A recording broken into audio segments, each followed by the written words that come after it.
அனைவருக்கும் வணக்கம். 7ஆம் வகுப்பு கணக்கு 3ஆம் பருவம் இயல் 2 சதவீதமும் தனிவட்டியும் பாடத்தலைப்பில் எடுத்துக்காட்டு 28வது கணக்கிற்கான விடையினை இந்த வீடியோவில் பார்க்கலாம். Welcome to money math board.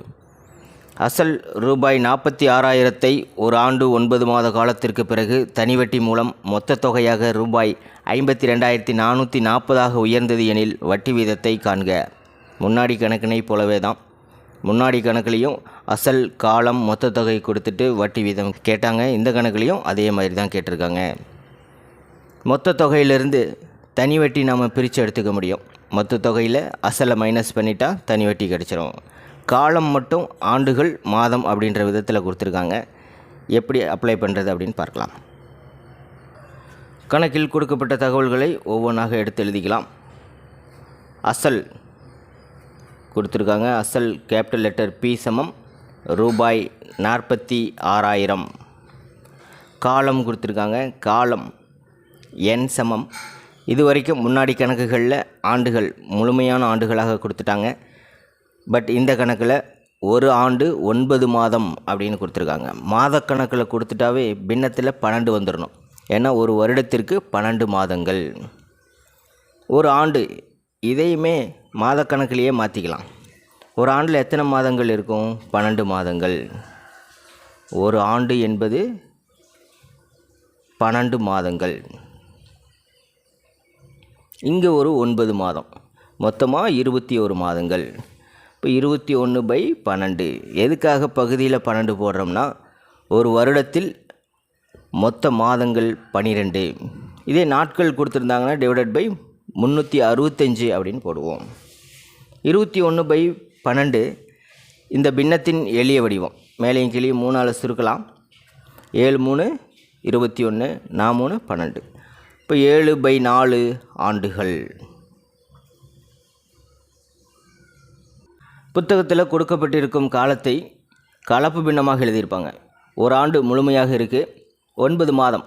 9 மாதம் அப்படின்னாவே மாதம் டிவைடட் பை மொத்த மாதங்கள் எழுதிக்கணும். ஒரு கலப்பு பின்னத்தை முழு எண் மற்றும் தகு பின்னமாக எழுத முடியும். 1 + 9/12.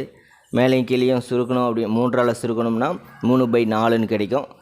இதை கலப்பு பின்னமாக எழுதி அதுக்கப்புறம் தகா பின்னமாக எழுதிக்கலாம். ஒரு நாள் 4, 4 + 3 7, 7/4. உங்களுக்கு எது ஈஸியாக இருக்கோ அதை நினைவில் வச்சுக்கலாம்.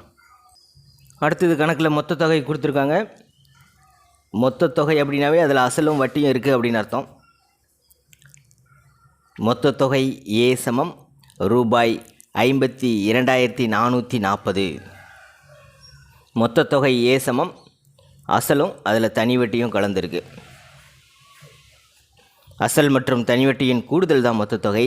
நமக்கு தனி வட்டி தெரிஞ்சால் தான் வட்டி வீதத்தை கண்டுபிடிக்க முடியும். தனி வட்டி மட்டும் வேணும்னா மொத்த தொகையில் அசலை மைனஸ் பண்ணிடணும். இப்போ தனி வட்டி ஐ சமம் மொத்த தொகை 52,440. அதில் அசல் மைனஸ் பண்ணிடலாம். அசல் 46,000. மொத்த தொகையில் அசல் மைனஸ் பண்ணிட்டா வட்டி மட்டும் நமக்கு கிடச்சிரும்.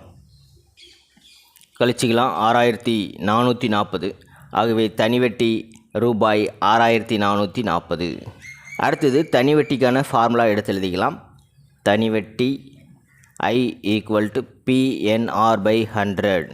தனி வட்டி கண்டுபிடிச்சிட்டோம். 6,440. அசல் 46,000. அசல் 46,000 இன்ட்டு என் 7/4 ஆண்டுகள் இன்ட்டு ஆர். அதுதான் நம்ம கண்டுபிடிக்கணும் வட்டி வீதம். ஆர் அப்படியே இருக்கட்டும் டிவைடட் பை 100. இப்போ ஃபார்முலாவில் எல்லா வேல்யூஸும் பிரதிட்டுட்டோம். இப்போ 7/4. இந்த 4 கீழே இருக்கிறதா அர்த்தம். அதாவது 100 × 4 அப்படின்னு வந்துடும். அப்படி இல்லைன்னா 46,000 4 கொண்டு உப்பையை கூட சுருக்கிடலாம். ஒரு நாள் 4, ஒரு நாள் 4 மீதி 2, 5 20, 2 0, 11,500. அதுக்கப்புறம் என்ன வரும்னா 11,500 × 7 × 6 டிவைடட் பை 100. நமக்கு வட்டி வீதம் தான் வேணும். 6 மட்டும் சமக்குறிக்கு ஒரு புறமாக வச்சுட்டு பேலன்ஸ் எல்லா வேல்யூஸும் சமக்குறிக்கு ஆப்போசிட் சைடு அனுப்பிடணும். 6,440 ஆல்ரெடி இருக்குது. வகுத்தில் இருக்கிற 100 இந்த சைடு வரும்போது பெருக்கல் ஆகிடும். பெருக்கல் இருக்கிற இந்த 2 வேல்யூஸும் வகுத்தில் ஆயிரும். 11,500 × 7. இந்த 2 ஜீரோக்கு இந்த 2 ஜீரோ கேன்சல் பண்ணிடலாம். 6440 7ஆல் வகுக்கும்போது 9 7 63, மிச்சம் 1, 2 7 14, இங்கே இருக்கிற ஒரு ஜீரோ. 920/115 அப்படின்ட்டு இருக்கு. 920ஐ 115ஆல் வகுக்கலாம்.